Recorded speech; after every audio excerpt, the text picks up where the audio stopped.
be that. Now, how did you come that? The question is, what does it mean to produce balanced-minded, middle way, and non-extremist ulama? See, the entire question is loaded. Because, Let's put it hard for you. no, the question is loaded. Why? Because who is to define balanced? Yeah. Who is to say that this is a balanced alim?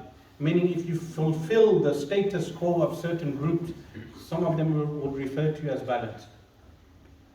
So, the sunnah of the Messenger of Allah sallallahu alaihi wasallam is sufficient to make an individual balanced. How? Yeah. Famous hadith, the Bedouin entered the masjid, he urinated in the masjid. Wow. What was the reaction of the Messenger of Allah sallallahu alaihi wasallam? He said to the companions, sit down, leave him. Let him finish. Allah. When the man finished, the Messenger of Allah sallallahu alaihi wasallam brought him forward, summoned him and explained to him the masajid are made for ibadah, they're not made for this action. And he commanded the companions clean the urine, they dug the ground and turned the soil. This is balanced. Yes? Even in warfare, when the Messenger of Allah sallallahu alaihi wasallam found a woman who was dead, she died during the battle, he condemned those who had killed her.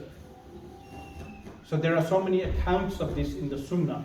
Yeah. Or the Sahabi who was beating his camel severely. And then the camel, this is a miracle, mu'jiza of the Messenger of Allah sallallahu alaihi wasallam. The camel complained. Wow. And the Messenger of Allah sallallahu alaihi wasallam said, do not place burden on your camel. Now if that's a camel, what about these individuals who beat young children?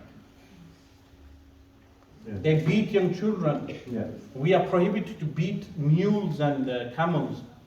So what's the ruling on beating young children? So how we produce balanced people is that they follow the sunnah. And akhlaqul ulama is another aspect of this. Like the work of Al-Imam Al-Ajuri, rahimahullah, akhlaqul ulama. In reality, at the beginning stages of their studies, someone told me a nice account.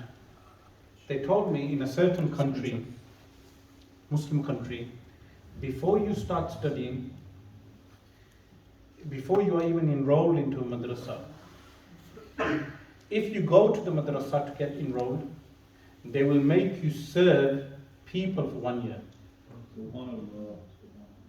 Serve people. So you serve tea, you serve food. Like this you acquire, because aql, intellect is two types. One is the natural disposition a person is born with, he's clever, but there is a second type of aql. What is the second type of aql? Acquisition of aql through experience. So you attain, like if you were to serve tea, some of my teachers, they would make the students serve tea, then they would ask, did you rewash the cups, the mugs? They would say no. They would say, give them up, say when you take out, wash the mugs, rewash them because dust may have accumulated. Simple points that we may have learned from our parents, but some people do not have this upbringing. So they would make them serve the ulama and other people for 1 year. In some cases even straighten the shoes outside and then enroll them into the madrasa. An additional point is books like Ta'aleem al-Muta'allim of Al-Imam Zarnuji. Books like the work of Akhlaq, Manners by Shaykh Abdullah Sirajuddin, or the work of Manners by Shaykh Abdul Fattah Abu Ghudda. These type of works like Akhlaq al-Ulama, these type of works